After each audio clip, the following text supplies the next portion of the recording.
Chicago Bulls are stuck in the NBA purgatory, and that is the worst place to be in all of sports. My name is Patrick Siepman, and welcome into the Bulls Report. I wanted to get a video to you guys just kind of explaining that the Bulls are actually in maybe a worse spot than you may think, following this report that we got from Darnell Mayberry yesterday, saying the Bulls plan to stand pat at the NBA trade deadline, saying this: with a week remaining before the NBA's trade deadline, few within or around the Chicago Bulls organization anticipate the franchise making a major move. And I'll tell you what, guys, it would be shambles here on the channel if next Thursday comes and goes and the Bulls made no moves, no additions, no subtractions to their roster. I would be absolutely furious. But I'll explain my thoughts further here in a second. But if you guys want the Bulls to make a move at this NBA trade deadline, all you got to do is send a message, like today's video, free, easy way to support the show, and also send a message to the Bulls front office that maybe you are sick of kind of being stuck in this NBA purgatory, so like today's show. And I kind of want to start off with this point. The Bulls front office, their favorite buzzword this offseason, we heard it over and over again when they were making moves in free agency, the draft, they kept getting back to this: continuity. And I think it's so funny now, looking back on that, because if you look at the Bulls and the way they're playing this year, it is the furthest thing from a team that has continuity up and down their roster. It's just funny looking back on it that they kept on saying, oh, the reason we're going to take that next step is continuity. It just frustrates me now looking back on it. But I want to ask this question to, our tourists and honestly the Bulls' whole front office.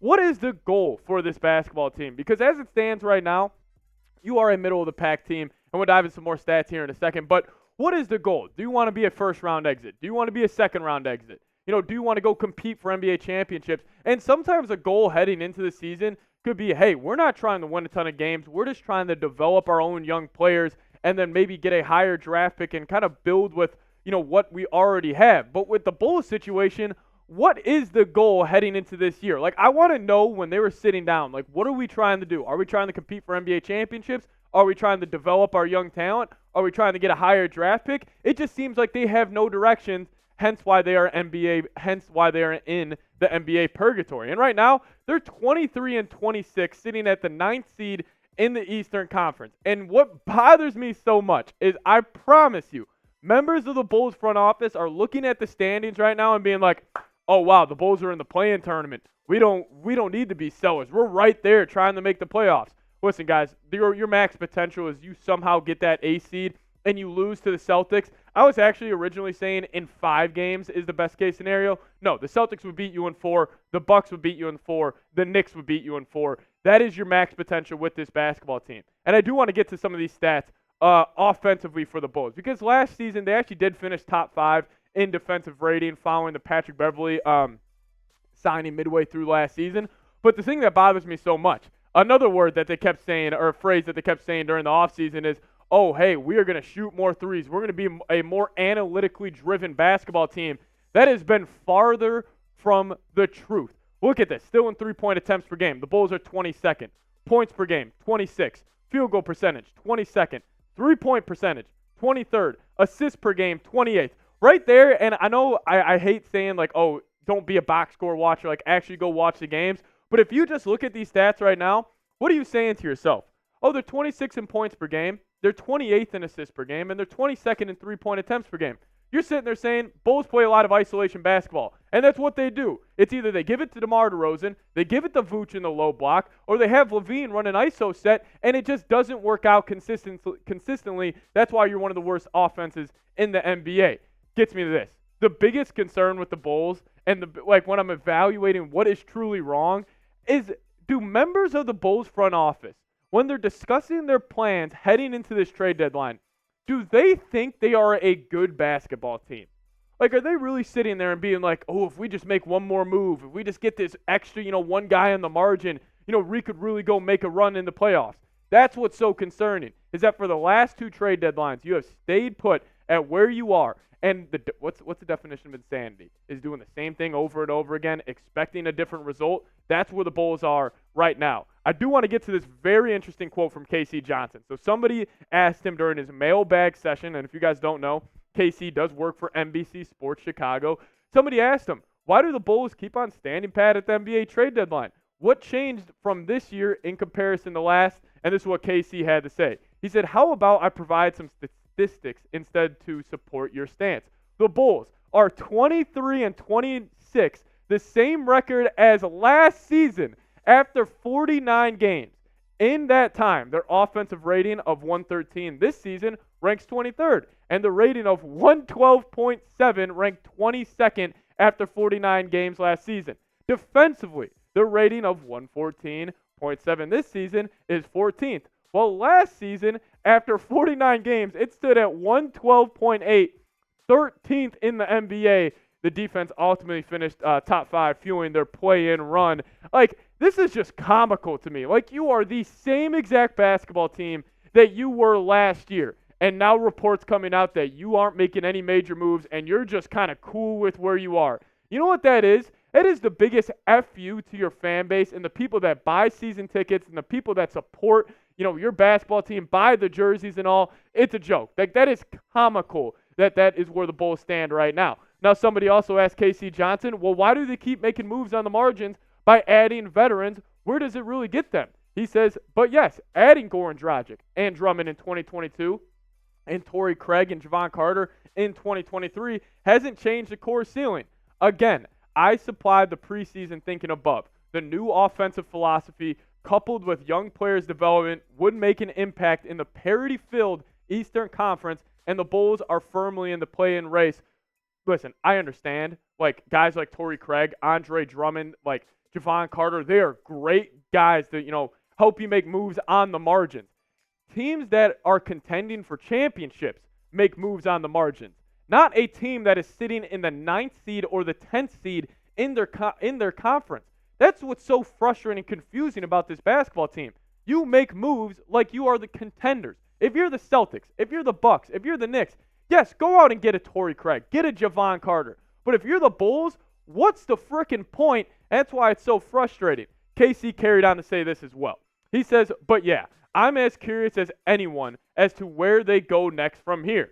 Friendly reminder that the 2024 NBA draft isn't supposed to be very good, and of course the Bulls have conveyed picks to Orlando in 2021 and 2023 and owe a top 10 protected to the San Antonio Spurs in 2025. This is fully why you aren't stuck in the NBA purgatory right now, is because, let's just say the Bulls front office and they're saying, well, the draft's not too good next season. Oh, we're just going to, double down on this year because we don't really think a draft pick is too valuable because it's not that good.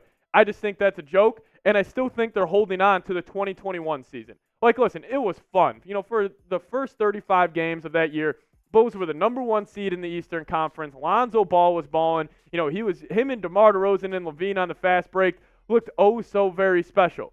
But you got to give it up. You got to admit you were wrong here. You got to, just rip that Band-Aid off. I've used the comparison of when the Cardinals, they drafted Josh Rosen the year before, and the next year they took Kyler Murray, same position, because they knew they were wrong and they could upgrade at that spot. That's what the Bulls need to do, and I'm completely frustrated with this front office. I don't know why I even had to scale this 1 through 10. I'm probably typing 100 down below in the comment section, but you guys let me know. How frustrated are you with the Bulls front office? Scale it for me 1 to 10 down in the comment section because I'm just fed up, and I'm sure you guys can probably tell by this video. But coming up next, I'm going to give you guys my final thoughts on the NBA trade deadline, just going over, the 5 main trade candidates and obviously, showing some love to actually the young guns, specifically Coby White, who had a big-time game in the win against the Hornets last night. But first, I want to give a huge shout-out to PrizePicks, today's sponsor of today's edition of the Bulls Report. If you guys head to PrizePicks.com/CLNS and use promo code CLNS, you're going to get a first deposit match all the way up to $100. What is PrizePicks? It's daily fantasy sports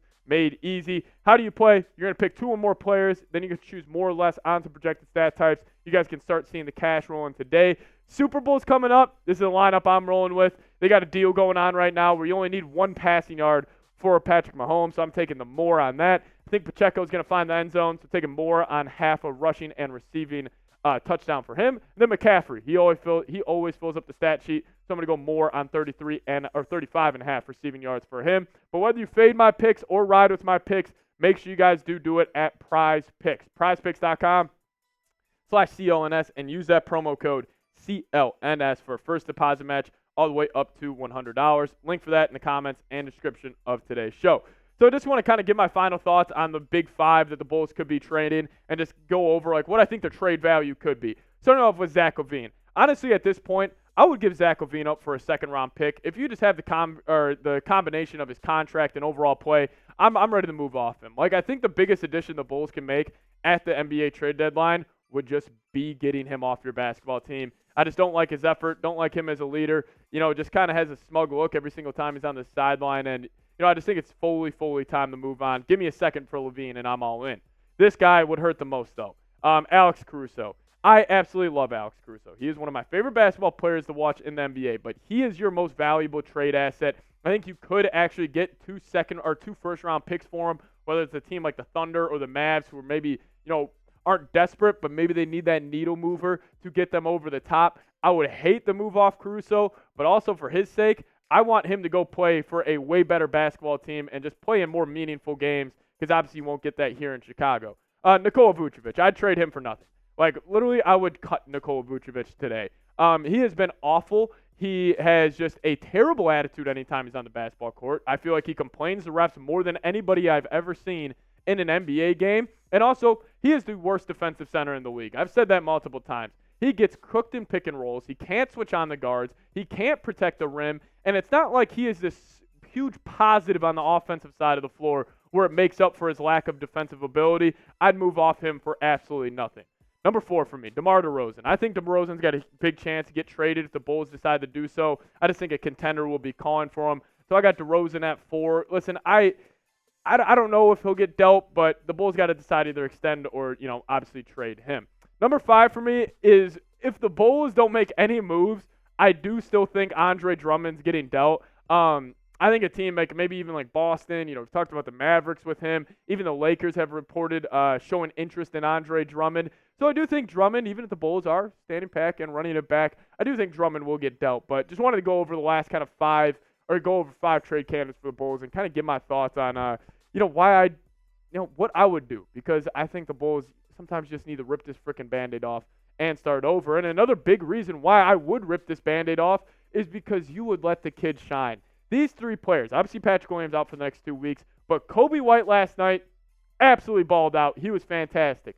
You guys go look at what Ayo Dosunmu's done over the last 2 weeks. We talked about him on a video early on this week. He's been absolutely hooping as well, and the reason being is because guys like Zach LaVine are out. And I couldn't imagine, what their output would be if you got rid of DeRozan, you got rid of Vooch, and more shots went to these 3 guys right here. That's how you develop your own players, and that's how you really see what a guy like Patrick Williams can, turn into instead of having him necessarily just be a role player, catch and shoot guy, that just stands in the corner. Well, LaVine and DeRozan go iso ball and hero ball. So that's another big reason why, obviously I would be a seller at the deadline. But I do want to end the show doing this. Show Coby White some freaking love, man. The dude's been balling this year. He should win Most Improved Player in the NBA. And, obviously it's tough for him to be an all-star with the loaded Eastern Conference in terms of guards, but show him some love. Drop a like on today's video. And also, guys, make sure you guys are subscribed. We are going to be going live here on the channel for the NBA trade deadline. Even if the Bulls don't make any moves, we will still have you guys covered no matter what. So lock us in, hit that sub button. See y'all soon.